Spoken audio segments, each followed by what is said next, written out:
Hello, everyone, and welcome to another episode of the Cloud Architects podcast. Yes, I feel the same as you. It's been a while. It has definitely been a while. It's been a crazy year, and I think that this is like going to be the first of many Corona episodes um, where we talk about things that have been happening and sort of how we've been forced to change the way we work. And so I'd like to introduce my co-hosts yet again. It's good to see you guys. Hey, it's Nick. Hey, Chris here. And today we have an amazing guest, and we'll introduce him shortly. I think Nick wants to pick on me a little bit. I do. And I want to pick on Warren and Chris both because both of them have had some changes lately. And we want to talk about some of those changes because they do have context for today's show. And I'm going to add a little bit of a mystery by saying that they have both joined two of the world's largest security vendors. And so why don't we start with you, Warren? Why don't you tell us, what have you been doing lately?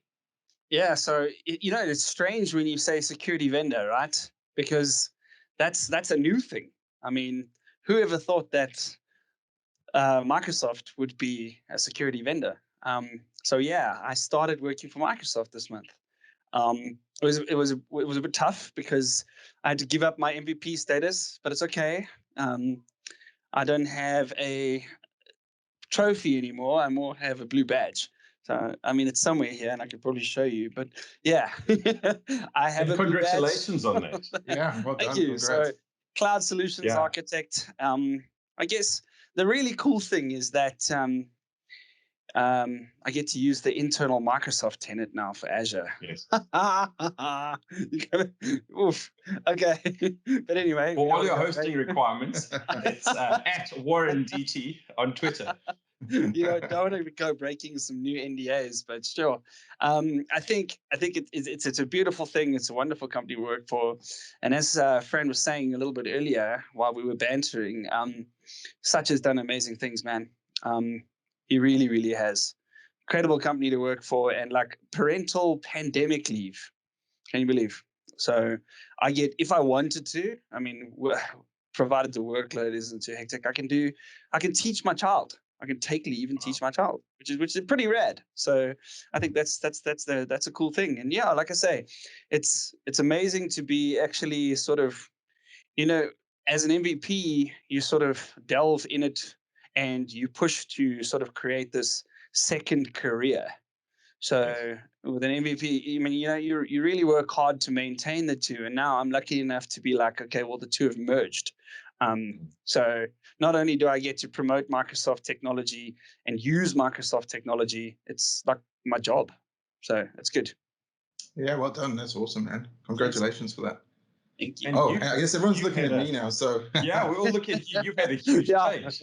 Yeah, I have actually, and it's been probably the biggest change for me in my entire career. Right, for the first time ever, and I've been thinking about this a lot this week in particular because for the first time ever, I'm not working for a very large Microsoft Gold partner. Right, and so that's been very interesting. And so I made a move, a bit of a career change, I guess, if you will. Earlier in the year. So right after we recorded the last episode, which was in New Zealand, I joined a company called Kudelski Security. And so I'm going to be heading up the Microsoft practice, the Microsoft security practice at Kudelski. And super excited because, you mentioned before, Microsoft being one of the world's largest security vendors, right? And it's so true. That's the messaging that we're using. And it's exciting to kind of be on the forefront of that. So still working very much in the Office 365 space for now, in the Microsoft 365 space, but very much focusing and looking at everything through a security-focused lens now, as opposed to the productivity-focused lenses from before. And I guess that's part of why I think this episode kind of came together, because I've been immersed in working with some really, really smart people And one of those people has joined us on the call today, and I was super excited because my head started spinning day one, trying to pick up the vernacular and trying to pick up all the new concepts in this new cybersecurity world. And so we thought it'd be a really good idea to bring Francisco Donoso onto the show to talk a little bit about that world and break it down a little bit so that we can kind of do a, cybersecurity for IT pros, if you will. And so with that, I wanted to introduce our guest today, Francisco. Fran, welcome to the show. Welcome, Hey, dude. thank you very much for having me, Chris. Warren, Nick, it's a pleasure to be here. Yeah, do you want to just do a quick introduction and sort of tell the folks about yourself and what you do and have done?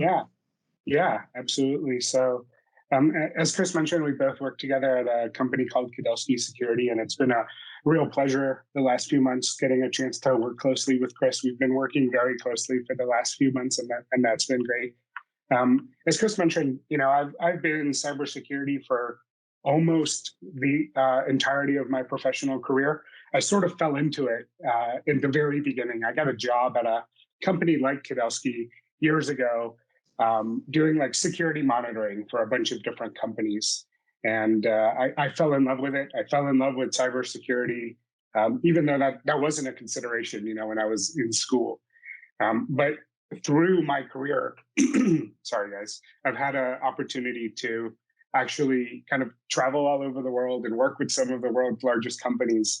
I've spent a lot of time in the Middle East after some big breaches of some of the world's most valuable companies. I got a chance to help organizations both across healthcare or all sorts of different places kind of recover after some large breaches, and it's been a passion of mine, helping organizations understand how things are changing with the cloud, if you will.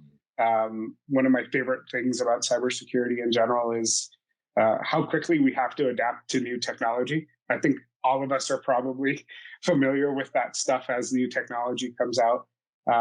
It's been a blast because I get to learn how to use it from a administrative perspective, and then have to think through how do we potentially secure this stuff. Kubernetes and cloud environments and Office 365. Yes. He said it. He said Kubernetes. Okay. I was going to say, you said the cave. Somebody, at least it wasn't me. And through my career, I've had the opportunity to work at places like Kudelski, building a security practice to help our customers. But I've also been a security engineer at a company that's now owned by Twilio that processed more traffic per day than Twitter. And I had to learn a lot about how people were managing infrastructure at scale and how that changed my perspective or my role as a security person. And then I've also worked for a startup where I built all the Kubernetes stuff because we didn't have anything. We needed to deploy code. Kubernetes seemed like a cool project, and then I had to figure out how to secure it. So I've kind of been all over the place, and I've enjoyed every second of it. It's not that easy to build Kubernetes from scratch, is it? No, especially when you've never used it before. So it was a really fun experience, though, and that's really what I love about the industry that we're in, technology in general. Just like you just get thrown in and you have to figure it out. How much? And this is a question. When I heard you were going to have you on the show, I was thinking to myself, the first question I'm going to ask is a Mr. Robot question. It's going to be like, how much like Mr. Robot is being in security? I mean, because when you look at it, all of those commands and things that he ran, and obviously they did a lot of research into Mr. Robot and what sort of rootkits were being run and Kali Linux and all that kind of stuff. Do you use Kali Linux? It really depends. The answer is yes. It depends on the environment, right? Mr. Robot has done the best job that I've seen thus far in really kind of explaining what cybersecurity looks like from an attacker's perspective. And just recently, actually, I had the opportunity to join a company that was built by teams who used to build offensive stuff for people. So I've had a lot of opportunity to work with some of the world's best hackers. It was mind-blowing because they would be able to go find a zero-day exploit in technology used across the world in like 2 days, which I didn't know was possible at the time. But I think the biggest thing that all of those shows kind of miss is just how much failure there is before that, like, success. And what has to keep you going when you're in that side of the house, which is the attacker side, is you have to be okay with the failure, but really love the adrenaline of the success. Because it's like 99% failure and banging your head against something that you just don't understand to get to the point where you're like, oh my God, I did it. I exploited this thing. And that's amazing. Okay, let me go back to pounding my head against the wall to figure out how to do the next thing. So I think that's really what's missing from most shows. You got to remember how you did it so that you could protect yourself against it. Yeah. Okay. Yeah. So that's fascinating, right? And I think part of that is, the conversations, these types of conversations, and the fact that we've all thought about and understood the need to be more security focused, especially in the last 8 to 10 years, right? With everything's moving into the public domain, if you will, as far as like the cloud, and stuff is now just publicly accessible. You can't just wrap your arms around your data center anymore and go, okay, well, we'll just put a firewall and now stuff's protected, right? I remember, man, this would have been probably, I'm thinking probably around 2005, maybe 2004. I was at a Tech Ed event, Microsoft Tech Ed event.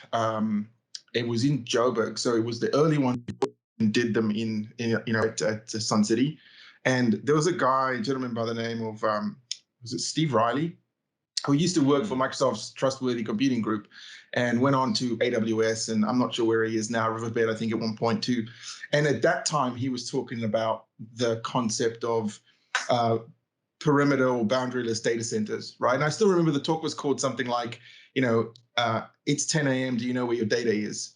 And people just lost their mind because this guy was like, the time is coming where you're not going to have a perimeter. You're going to have to shift stuff somewhere where anyone can access it, and you need to rethink what that means to you and your organization. And fast forward 15 years, we've been going down this route for a while now, but fast forward 15 years, that has never been more true. So welcome to the cloud. Yeah, welcome to the cloud, right? So we've all kind of been, this is something that's been on our, I guess, in our minds for a little while, but I think when you start really digging into it, man, it's a whole new world, right? And so I guess, Fran, one of the things I wanted to kind of, I guess, ask you or ask you to unpack for us and break out is some of the vernacular and the concepts that kind of float around in the cyberspace, right? Because you hear people talk about blue team and red team and white hat and black hat. And it sounds like people just love colors in the security world, but there's some they have very specific meanings though, right? Those terms and those phrases. Yeah, absolutely. Before I do that, I'm sorry, I just got to mention something that you reminded me of, that talk where you said, hey, boundaryless networks and data centers are a real thing. The first time I had an experience like that had to kind of shift my entire mindset was when I was working at a company that got purchased by Twilio. And we were processing so much data that when we started looking at firewall vendors for protecting our data center, it would have literally cost hundreds of millions of dollars to buy hardware powerful enough to secure our environment from like a traditional network segmentation perspective. So we had to shift and say, okay, well, now we're managing firewalls at every single server. And it was just such an interesting shift that I think most organizations are now having to think about, right? I don't know how many organizations are so large that they literally can't buy enough hardware to like process the traffic from a firewall perspective, but that was a really interesting change in kind of mindset for me. But yeah, just like you mentioned, there's a lot of terms, and I think that this is something that's been especially pervasive in cybersecurity, and I'm not sure exactly why it's so bad in this specific section, but we have a lot of terms like blue team, right, which essentially is really just the defensive guys, right? So it actually, a lot of the terms that you hear in cybersecurity come from like old military backgrounds, because some of the very first people who started thinking about cybersecurity came from the like national security or defense space. So the word red team is an example, which is intended to denote someone who's like trying to attack you in terms of a cybersecurity exercise. They're trying to break into your environment in order to help you see what could happen. Came from the military world. There would be a red team who would work on a training exercise with a team by, I don't know, breaking into some compound and seeing how far they could get. So the red team in cybersecurity is essentially the same thing. Hey, can we break into your organization? How far can we get? How realistic can we be? And the blue team is sort of the opposite of that, right? The defensive team who's sitting there trying to see if they can find those bad guys, or in the real military world. Do they work well together? Yeah, that's a really good point. Yeah. Because I mean, like, the one does the one and the one does the other, but they're essentially trying to achieve the same result. They're trying to find a way to prevent the person from getting in, right? Because obviously you're not talking in context of a black hat now. You're not talking about hackers trying to do evil. You're talking about two teams trying to achieve the same goal. Yeah, I think what you're seeing now is more and more the answer is yes. Previously, not so much. And I've had the opportunity now to be on both sides of the coin, and I've loved them both. Prior to joining Kidalski Security, I spent some time at a company that was trying to build an automated red team. And that was some of the most fun I've ever had in my entire career. That's where I had to learn Kubernetes and figure out how to secure an environment where we literally had 0 days. Like we literally had millions of dollars of 0 days that we developed, and I had to figure out how to secure that using some Kubernetes magic. But what I've seen is that a lot of red teams from like your traditional cybersecurity vendors, they really just feel like they're there to beat up the blue team, right? It just feels like sort of a bully coming in and saying, look at how bad you are. You suck. You didn't find any of this. And that was a lot of the pervasiveness around cybersecurity for a while. But now a lot of that attitude has luckily shifted, right? Where, look, guys, the only reason we hired you to be a red team is to help our blue team get better. So you need to work together to do that and accomplish that. And there's some firms out there. In fact, Walmart has some of the best red and blue team guys that I've ever met in my entire career. Both of their teams are fantastic. And the reason they've succeeded so much is because they have this partnership where they're just constantly sparring. The red team figures out a really novel way to go after some part of the Walmart environment. And then the blue team does eventually catch them, but it's all about, okay, well, that's really cool. How did you get here? And then what could I do to potentially detect you in this new novel way that you came up with, literally just to break into this environment, and just constantly having that collaboration, because it needs to be a collaboration. And what's really interesting in that environment is, you know, a red team engagement, depending on how sophisticated it is, could be a year long, right? And for the first 6 months of that, the blue team may not even see anything that the red team has done. It's all maybe reconnaissance and staging to make sure that when they break in, they have a way to control what they've broken into. But a lot of the value out of that comes, hey, what did you spend those 6 months doing? What did you do? Oh, you registered a domain that looks just like mine. How could I potentially identify that to see if in the future someone else is staging something similarly? Wow. Or, hey, I responded in a way that actually gave you more access. So this is something that we saw at that company a while ago, where a blue team, when they're in an environment where there's a potentially real breach, right? Because the goal of a red team should be, the blue team should never be in a position where they're like, oh, that's just the red team, we'll deal with it later. They need to react as if it is a real attacker constantly. And often what happens is, for blue teams who haven't had that experience, they react in a way that's actually extremely advantageous to an attacker. An example would be, we've had cases where a blue team person would log into a machine that we had compromised using their privileged domain account, which means, hey, now we've got your credentials. We've got your privileged domain account. Thank you very much, blue team. You've made our job significantly easier. So a lot of it is just helping the blue team understand how they should react calmly in a kind of structured way, and think about how they're going to react to an attacker, because reacting incorrectly could be disastrous, right? It could give the bad guys exactly what they need. And we see that a lot here at Kowalski Security and at other firms where blue teams who don't have that experience react poorly and cause, unfortunately, more harm than good when they're reacting. So I think that the most important part of a red team really is not just how do you break into this environment? That's always useful information as a defender. But how did I, as a defender, make missteps that made it worse? And how do I train my team to prevent that stuff in the future? That's fascinating. I you were talking about the sparring, and I remember it was early last year. I did a security training course, and we were on like a campus where we would, we were there the whole day type of thing, and then we would have lunch and snack breaks and whatnot in the cafeteria on this training campus, and the lunchtime conversations were worth almost more than the course was, because it was a fantastic course, but the lunchtime conversations were great because the varied backgrounds of the people that were on this course was fascinating, right? We had these like really hardcore risk and compliance folks. And then we had like, kind of consultancy type people like us. And then we had really hardcore like red or blue team offensive and defensive folks, right? And so these guys would be talking about something like and many of them represented some pretty large and very well-known organizations. And so you hear about the ways they try and get in, and it's not even only from a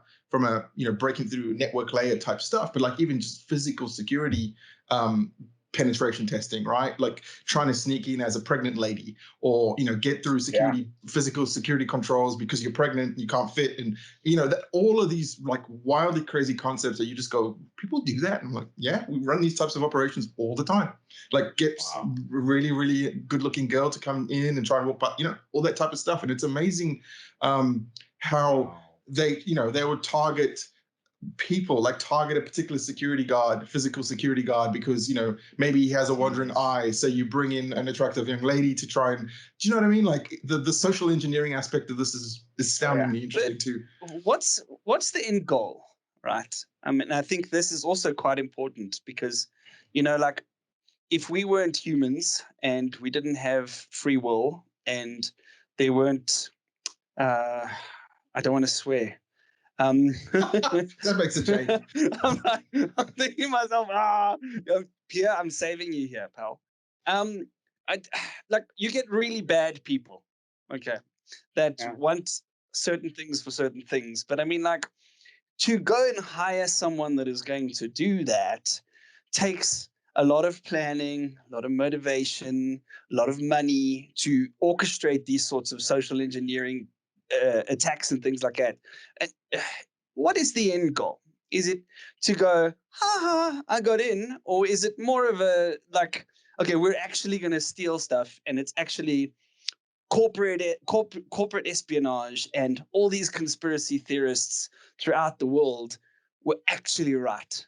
And you're thinking, I can answer that very quickly, if I may, based on the last 3-4 weeks. I think the last 4 weeks we've had 3 post-breach requests, and my last one was from a bank, which I will not name, who, on the basis of an email which came from a domain name which was 1 letter away from the production domain, right?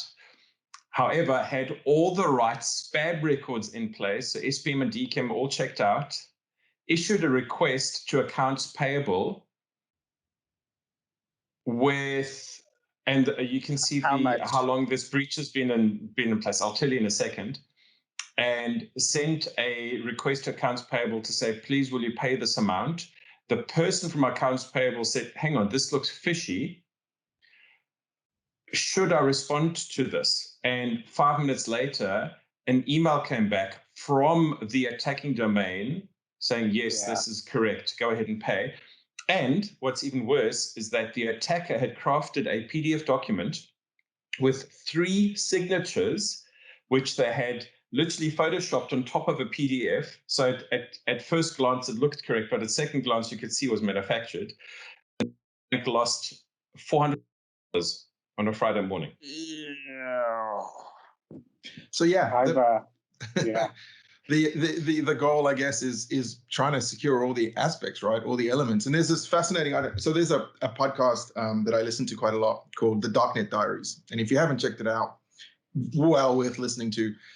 One of the episodes talks about, and I can't remember the exact firm name, but a couple of guys who were hired to do some physical penetration testing by a government entity. I think it was up in Iowa. Actually, it definitely was Dallas, Iowa. I remember because I was like, oh, Dallas, no.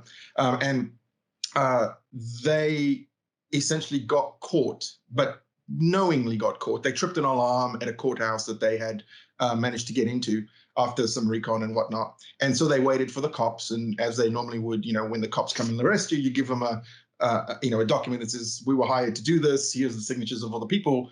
But that didn't, there was some kind of, chain of command issue in that process. And these guys ended up getting arrested and prosecuted for doing this. And it was a pretty big deal, but fascinating story if you listen to not only the things that they do to be able to, try these things. So, I guess the point I'm making is very interesting. It's a very interesting concept, right? The whole kind of blue-red team thing. Fran, Chris, yeah. I want to challenge you on that, because we're talking about companies like Walmart who are large enough to have red and blue team, right?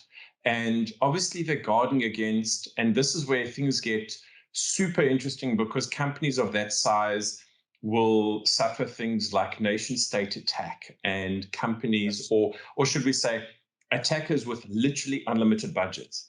But what I'm finding in customers, both large and small lately, who've been breached, is that these are not companies with blue and red team. These are just companies who have some really, really basic things that they haven't bothered doing from a security point of view. Like, they are still susceptible to things like password spray attacks, and they're going to cloud like Office 365, and they haven't disabled legacy auth, and then they're surprised because there's an attack. And that's the focus, I'd love for right? you guys. Well, I'd love for you guys now who are in the dedicated security space to pass some commentary on that, where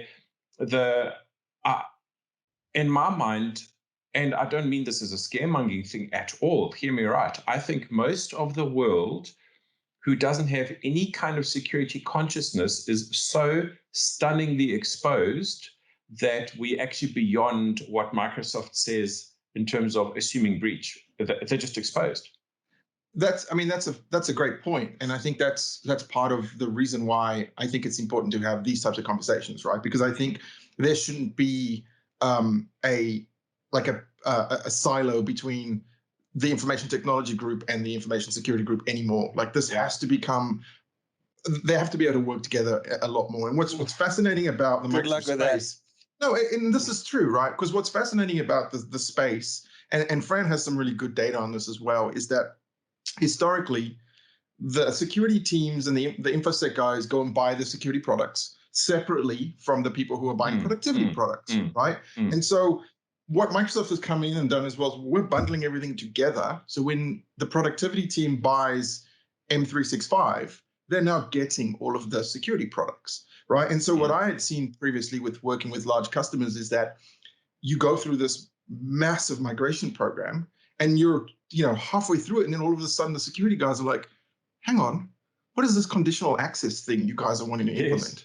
Well, why weren't we involved? Why weren't we told? Right? And then all of a sudden they pump the brakes, because then they're like, well, we don't want to use a Microsoft security product, or we weren't involved in that decision. So now we need to go and understand what the product can do and go through the whole due diligence process. So there's Microsoft are kind of tipping the space upside down, if you will, in a sense, because you kind of have to, they're forcing those teams to work together, I think. And I think that's where this thing becomes really, really fascinating. But to your point about being exposed, one of the things that I think is important to mention is that, especially in the Microsoft ecosystem, those basic security controls exist. Folks are just not implementing them, right? So look at MFA. Like, what were the stats? Something like, it's like less than 15% of users are actually using MFA every month.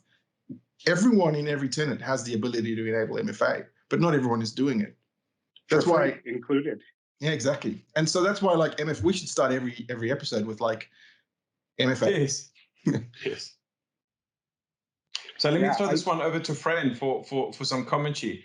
Basic security stuff. Is there such a thing? There really is. I think what you'll find is that almost every compromise, large or small, if it's a small community bank or a large multinational, happens because of some small basic kind of misconfiguration of technology. Things that you've already mentioned. Maybe an organization that doesn't have any multi-factor authentication, or they've enabled multi-factor authentication, but forgot about legacy protocols that don't support multi-factor authentication, which then give you access to email, which you can use to pivot as an attacker to another method of compromise. I could trick Chris to do something on my behalf if I have access to Kidowski security email, as an example. So I think that a lot of what you see is really the cause of this, in my mind, is two things. One, IT teams are moving really fast, and they're constantly under immense pressure to deliver value to an organization, right? Because they need to. They're there to enable an organization to conduct their business. Nobody runs an IT team just because they love IT. They're there to enable an organization. And they're moving very fast. And they don't have the time to take a second and think about, okay, well, how does this change my exposure? I'm about to go and put this thing on the internet, or I've just migrated to Office 365.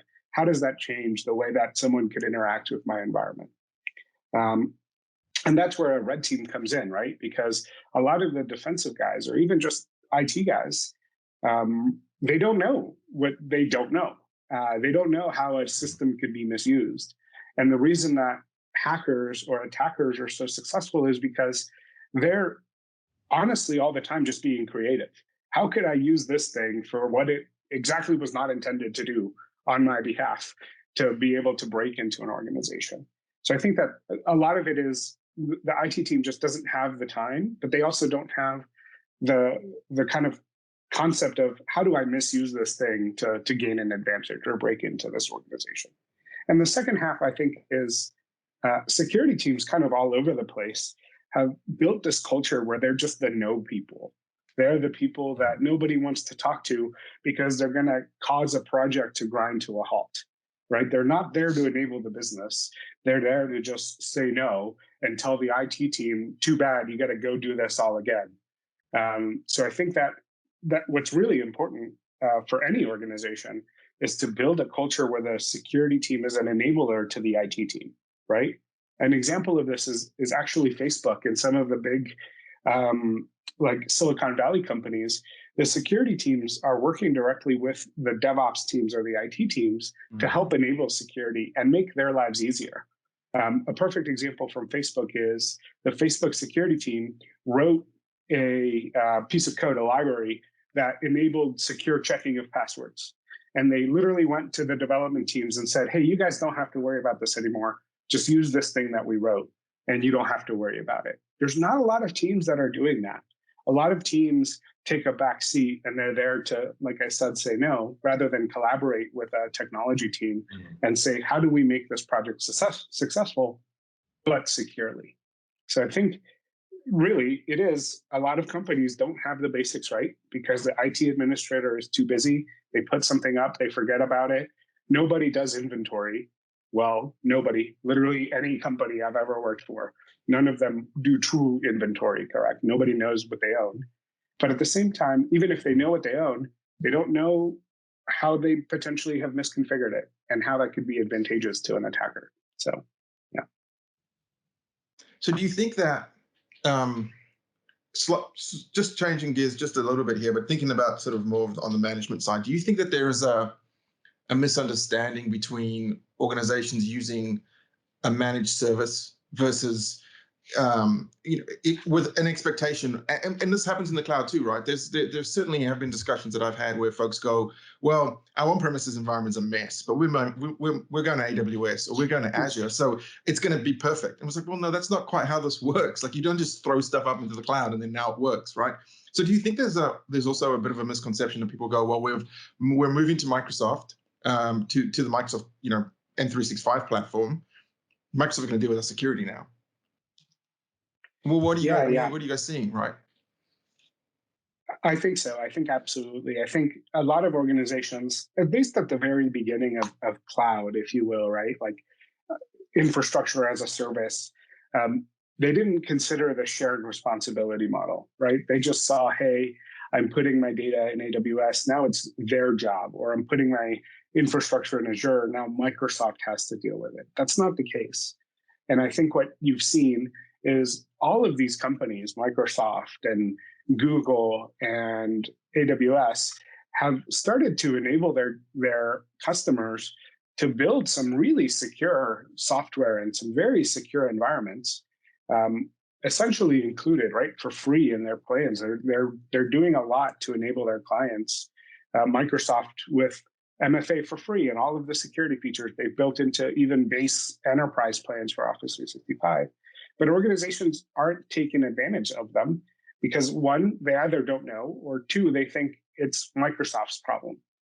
The Microsoft's problem kind of aspect has changed. I think what you've seen in the security industry over the last few years is a lot of education that just because you put your infrastructure in AWS doesn't mean that you're now hands off and you have kind of no longer responsibility for securing it. So hopefully that seems to be changing slowly but surely.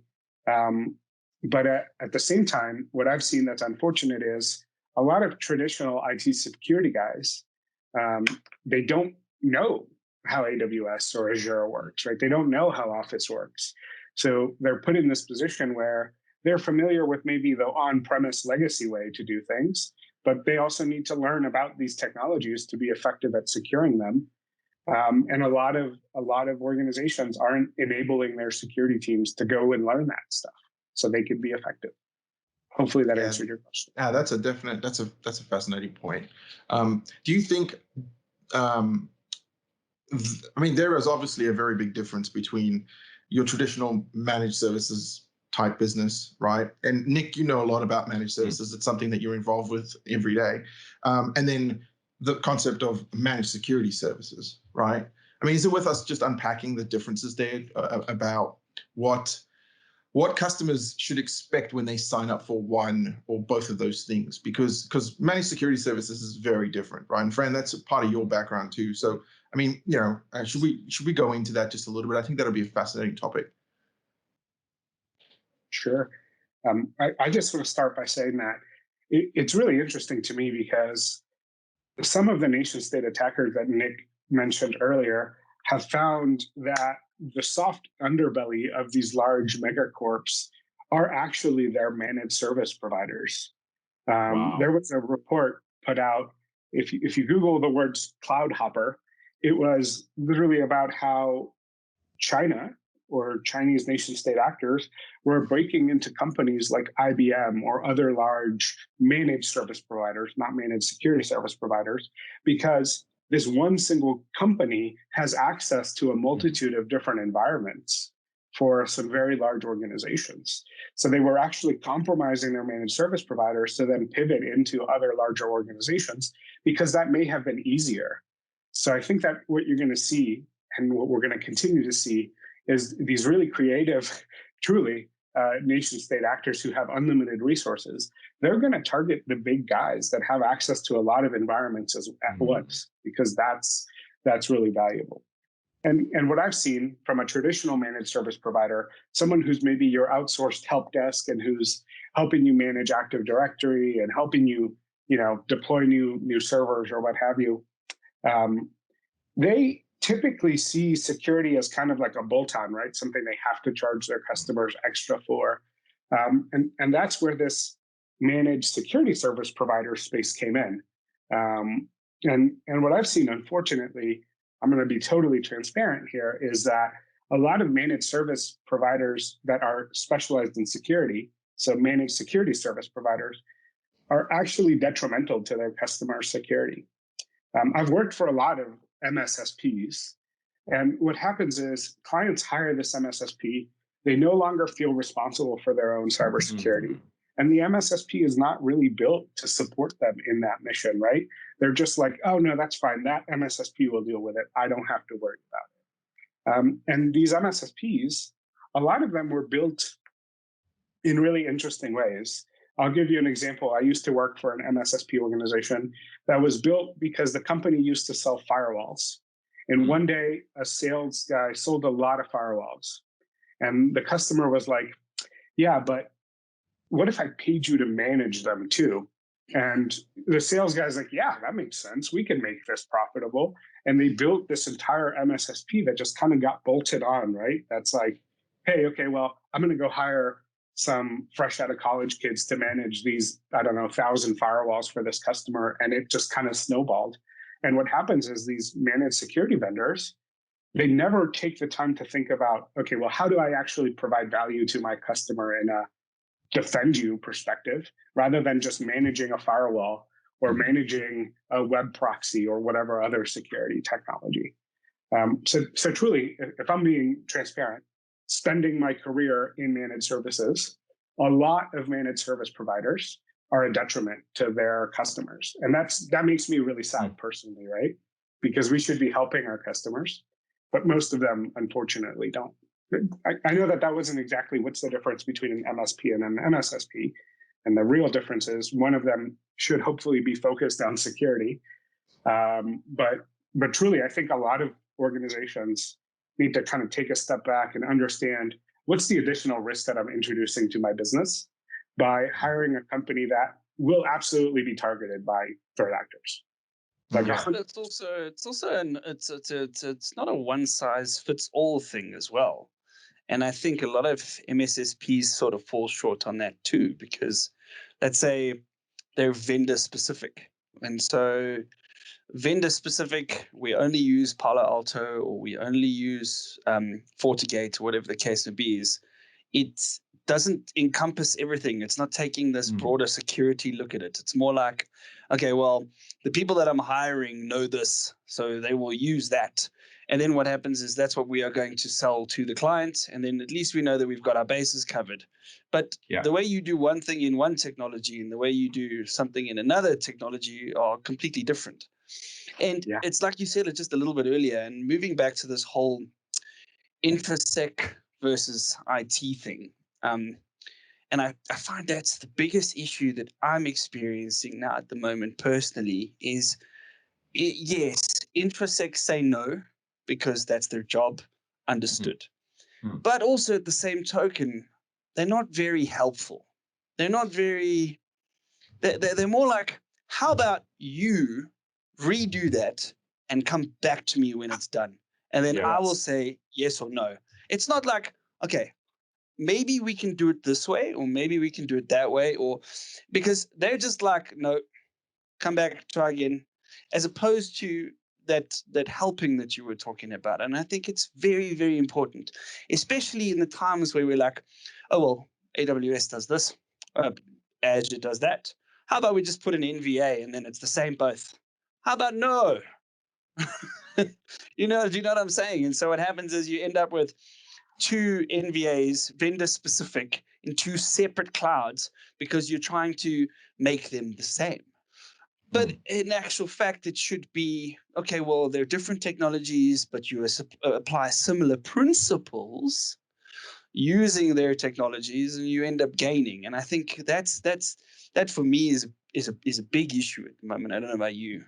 I think my opinion on this is that it's very much a cultural evolution of cloud computing, right? So if you think back to when we were deploying Exchange servers on premises, and Nick and I worked a project probably 15 years ago where this was very evident, right?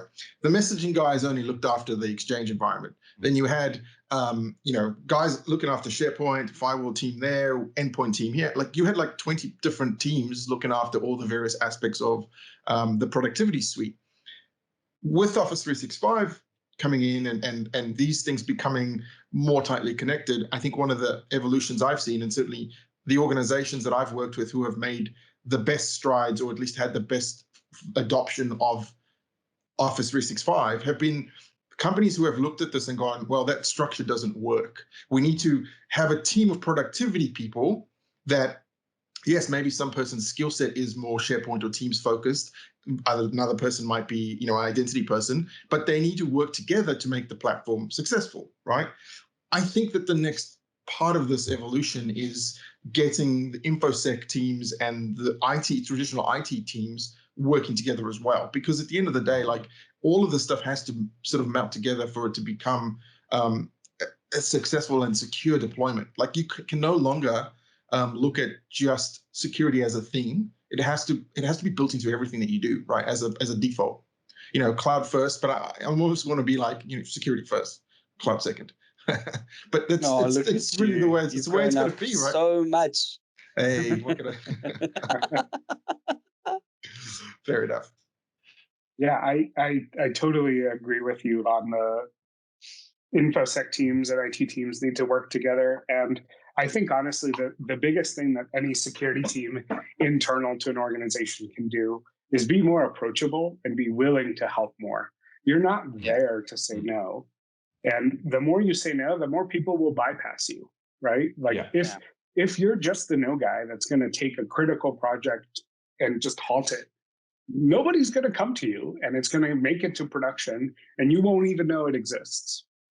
True story. And a lot of security guys just make that mistake where they're high atop the tower and they're just the people who get to say, redo it, or no, go do it this way.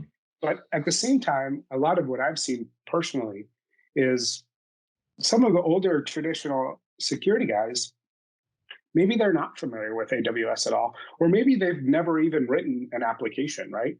A lot of what we're transitioning to is, hey, there's a lot of custom development going around. There's a lot of DevOps going around. There's a lot of, how do I deploy things to cloud with like something like Terraform, right? And the security teams have never used these tools. So they're in a position where maybe they have, I don't know, a vulnerability scanning tool, and they get the report and they go tell the developer, hey, go fix this. But they don't even know how to fix it themselves. And I think that that's the most important part of being a security practitioner is, sure, you should be aware of how attackers are breaking in, and maybe you should be aware of security best practices. But maybe, just maybe, you should be aware of how to use the technology that you're trying to protect. Because unfortunately, I've seen a lot of security guys who have never deployed anything to AWS or never deployed anything to Azure. And I think some of the biggest value that I've ever found is putting myself in operational positions where I have to figure out, I'm an operations guy now, or I'm an IT guy now. How do I deploy this? And then how would I secure it? So I really hope that what we see as a transition, as a security kind of community, that we begin transitioning to, hey, I'm not just here to tell people, don't do this or go redo it. I need to learn about the technologies. I need to test it myself. I need to try it myself. And then I need to collaborate with the IT team based on what I've learned to make them successful and make the business successful. Because no company, other than cybersecurity companies, is in the business of security. Security is a business enabler and a risk reducer. Nobody does security because they want to be secure. Truly, nobody. I love that. They're all there to enable the business. Really good. There's the title of the episode. I was just thinking that, actually.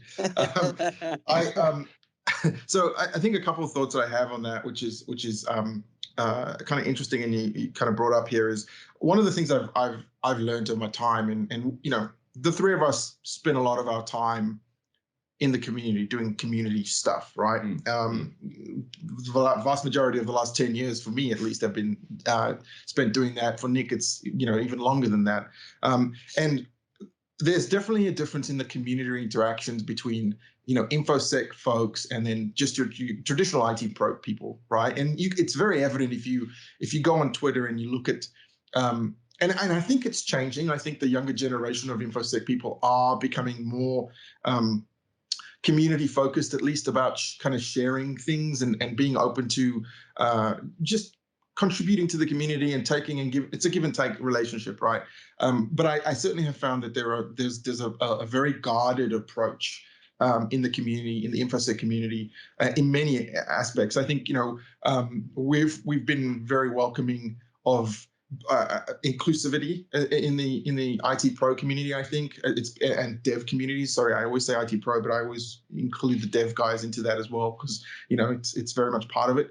Microsoft did a great job of that inclusivity message, but I find that that's still lacking a little bit, somewhat in InfoSec. And if you look at, I follow a few female InfoSec pros on Twitter, and if you look at the abuse that they get from men in particular, it's disgusting, actually. And I'm actually proud that doesn't really happen in the Microsoft community, but that it saddens me that that's still happening. And I think as a community, these things need to also be addressed, because ultimately we all have the same goal here at the end of the day, right? Which as Fran said, it's about enabling productivity and reducing risk, right? And collectively, I just want to jump in there quick, and I want to say, like, are you guys not stressed?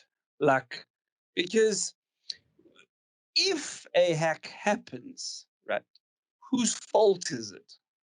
So we hired you guys to fix this problem, and we got hacked. So, but I think that's part of the point we're just making, isn't that right? why InfoSec's so grumpy? Is because they know that it's their ass on the line if something goes wrong. And so I don't know if I'd be able to sleep at night if that was, my thing. I can tell you from experience that I know Fran doesn't sleep at night.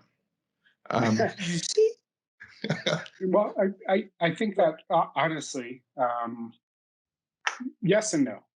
I think that most of the really good security people that I know absolutely have this in the back of their minds with everything that they do, right? Which drives them to be successful, which means they need to understand the technologies that they're securing.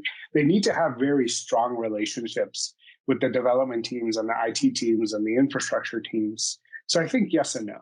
I think what you'll find is that a lot of traditional security people will kind of sit back and say, I told you so. I told you this was going to happen. You didn't listen to me. And never take a moment to reflect and say, have I personally built a culture where nobody wants to talk to me? So maybe that's why they didn't listen to me. Or have I built a culture where if a team comes to me, I'm going to tell them no, so they're just going to bypass me and put it on the internet anyway? Is that not my responsibility? Is that not my job and my fault? So I think that a lot of what you see from traditional security folks, unfortunately, is I told you this was going to happen. You just didn't listen to me. So I hope that there's a mixture of that. But some of the best security folks that I know, absolutely, we stay up at night thinking about, oh my God, okay, so how do I make this better? And a lot of the how do I make this better is not technology. It's relationships, and it's building a community, and it's working closely with teams outside of security. And a lot of people don't do that retrospection, right? They don't think about, well, why didn't anybody tell me about this project? Is it because maybe I'm not good to talk to when I get the project? You would say no. That's why. Exactly.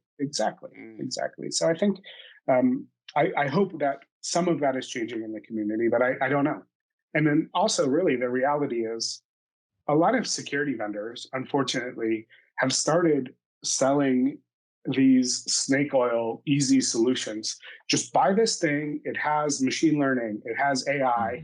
It uses the cloud. It'll just solve all your problems. Security is super hard, and you need to be methodical, and you need to be detail oriented.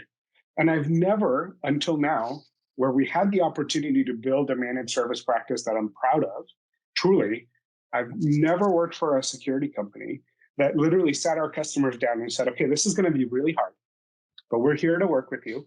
It's going to take 6 months to really make sure we understand your business and make sure we methodically approach how we're going to secure your environment. Every other security vendor, every other security guy is like rapid time to value. Buy this product, it solves every problem. That's never the answer. That never works. And some of the most disillusionment that I've had personally as a cybersecurity person who truly loves like the security world and technology, and I love learning about things, is that there's so many security vendors that are just selling snake oil. and they're just peddling stuff that they know doesn't work, but they're giving their customers a false sense of security. And it's just so disillusioning. Like, honestly, I don't know if this is the same for other parts of the IT world because I've been in security so long, but I just constantly feel that if I go to like some of the businessy conventions within cybersecurity, like RSA, I just walk around this space where vendors are just selling stuff that they know doesn't work. And I don't know how those people sleep at night, right? Like, I don't know that. And I don't know if this is a systemic problem in technology or if cybersecurity companies are just like pretty scummy in general, most of them. So truly, I don't. I think that we've definitely seen our fair share of that type of stuff in the migration space, right? Where the expectations being set by migration vendors or consultancy companies who do migrations don't always meet or match the reality of it, right? Oh, this is seamless. Your users won't even know. Like, yeah, I mean, is that really true? Like, there's always going to be some, when you undertake a migration project of any sort, there's always going to be some pain and hassle with users, right? And I think that's also why the whole organizational change management movement has accelerated as much as it has. And, we've had some great OCM guests on the show previously, but so I think that exists everywhere. But it's a good point. And I think just honesty and transparency is just, it's important in every part of, the way we do business, how we interact with our customers. And it's an important thing. We can't lose sight of that, right? I hate to be that guy, but I've got to be that guy.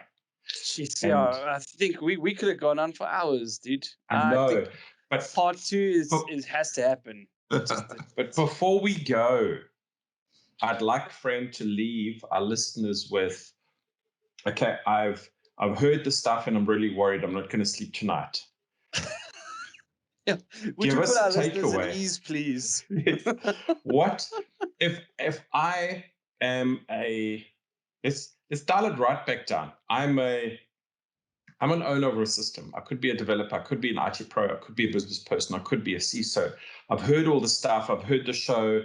I'm thinking, I want to quit my job. Instead of quitting my job, what are the 1, 2, or 3 or something tangible? What can I do now? What could I do tomorrow? What could I do to be safer? Yeah, I'll start with the one thing that nobody does correctly: inventory. The most unsexy thing in security, but the most valuable. So please, whatever you're doing, try to figure out a way to automate inventory. You need to know what you have to know what you need to protect. The other things that I'll say are all of these vendors, Microsoft, AWS, Google, they've spent a significant amount of effort and time and money building security best practices and enabling your business and your developers and your teams to do things in their environments, in their clouds securely. So just take a moment and just go through and read some of the fantastic documentation that all of these vendors have around security best practices. Maybe before you go and roll out Office 365 or you go to Azure, just take a moment and read what those best practices are and familiarize yourself with how attackers are attacking. And then finally, I would say help build security teams or hire consultants who are familiar with the technology that you're trying to protect. That's really important as you look to transition to the cloud or to these environments. You need to have security professionals who have actually used the technologies that you're trying to protect, either in their personal time, in a lab, it doesn't matter. But whoever you're hiring, either internally or externally, make sure they've used it. Make sure they've deployed an EC2 instance or a Azure VM or whatever, so that they can help you understand how your team can secure some of those environments. Hopefully that helps. But really, those are the 3 things that I would say. Inventory. Nobody does it right. Please try to do that. If you're going to the cloud fresh, figure out how to do automated inventory. All of these cloud platforms have a way to do inventory in one way or another across subscriptions or accounts. try to use that as much as possible. Tagging, man. Just tag everything. It's there for a reason.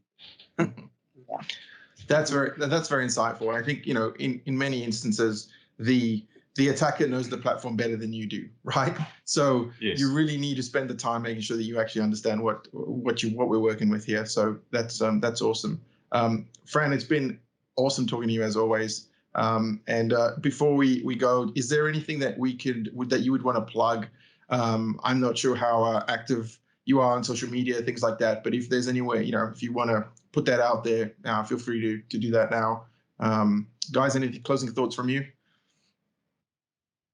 Yeah, I'll just say, hey, nothing really to plug. My Twitter handle is Franciscers. Ridiculous to find.